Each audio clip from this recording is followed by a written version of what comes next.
মাথায় বা কপালে ভাঁজ ফেলেছে এই জন্য যে এই HMPVতে আক্রান্ত হচ্ছেন বেশি সংখ্যক মানুষ। শিশুরা আক্রান্ত হচ্ছে, শিশুদের মধ্যে অনেকের হোয়াইট লাং কেস পাওয়া যাচ্ছে, অর্থাৎ ফুসফুস পুরোপুরি সাদা হয়ে যাচ্ছে। অন্যদিকে বয়স্ক যারা আক্রান্ত হচ্ছেন 40 থেকে 80 বছর বয়সী, তাদের মধ্যে মৃত্যুর সংখ্যা বাড়ছে এবং অনেকের ক্ষেত্রে হঠাৎ মৃত্যুর ঘটনা ঘটছে।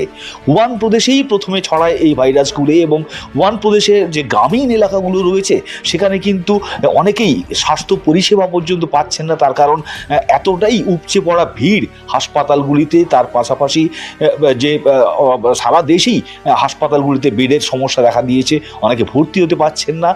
এমনকি মৃত্যুর সংখ্যা এতটা বেড়েছে যে চীনের বিভিন্ন যে দাহ করার যে চুল্লিগুলি রয়েছে সেখানেও লম্বা লাইন পড়ছে এবং ইমার্জেন্সি বা VIP চুল্লিগুলো চালানোর পরেও 24 ঘন্টা চালানোর পরেও তাতেও লাইন কমছে না, অর্থাৎ মৃত্যুর ঘটনা ঘটছে প্রচণ্ডভাবে। এবং HMPVকে মনে করা হচ্ছে যে এটি হচ্ছে করোনা ভাইরাসের একটি বা SARS-CoV-2 তারই একটি মিউটেটেড ভাইরাস, যা আরও বেশি সংক্রামক এবং আরও বেশি মারণ ক্ষমতা রাখে।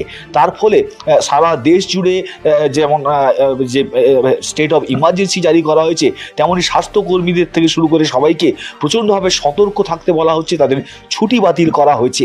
সারা পৃথিবীরও নজর রয়েছে চীন দেশের উপর, তার কারণ চীনের এই হুয়ান প্রদেশ থেকেই সারা পৃথিবীতে প্যান্ডেমিক চেহারা নিয়েছিল, মহামারীর চেহারা নিয়েছিল করোনা ভাইরাস, তা ছড়িয়েছিল হুয়ান থেকেই বলে মনে করা হয়।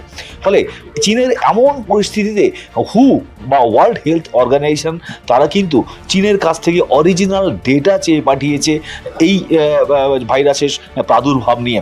ভারতবর্ষও ইতিমধ্যে অ্যালার্ট করেছে NCDC, ভারতের যে national centre for disease control, তারা সতর্কতা বার্তা দিয়েছে। তবে চিকিৎসকরা মনে করছেন এখনই আতঙ্কিত হওয়ার মতো জায়গায় নেই, তবে মানুষকে অবশ্যই সাবধান হতে হবে, হ্যান্ড স্যানিটাইজ করতে হবে এবং তার সঙ্গে যদি ভিড় এলাকায় যান তাহলে মাস্ক পরতে হবে। এবং কারণ নতুন করে যদি আবার লকডাউন হয় তাহলে কিন্তু আবার জীবনের যে স্বাভাবিক ছন্দ তাতে পতন ঘটবে এবং সাধারণ মানুষের রুজি রোজগার নিয়ে প্রচণ্ড রকম সমস্যা তৈরি হবে, যা আমরা 2020 সালে দেখেছি পরপর লকডাউনের ক্ষেত্রে। এবং লকডাউন মানেই কিন্তু একটা ভয়ঙ্কর পরিস্থিতি তৈরি হওয়া, সারা পৃথিবী জুড়ে এই সমস্যা তৈরি হয়েছিল করোনাকে ঘিরে। ফলে নতুন করে আবার লকডাউনের যেমন আশঙ্কা তৈরি হচ্ছে, তেমনই কিন্তু চীনের ওপর সবাই নজর রাখছেন যাতে করে এই ভাইরাসের প্রাদুর্ভাব কী অবস্থায় এবং তা কতটা ছড়িয়ে পড়ছে অন্য দেশে, কারণ এখন এতটাই যোগাযোগ ব্যবস্থা উন্নত যে তার কারণেই এক দেশে কোনো রোগ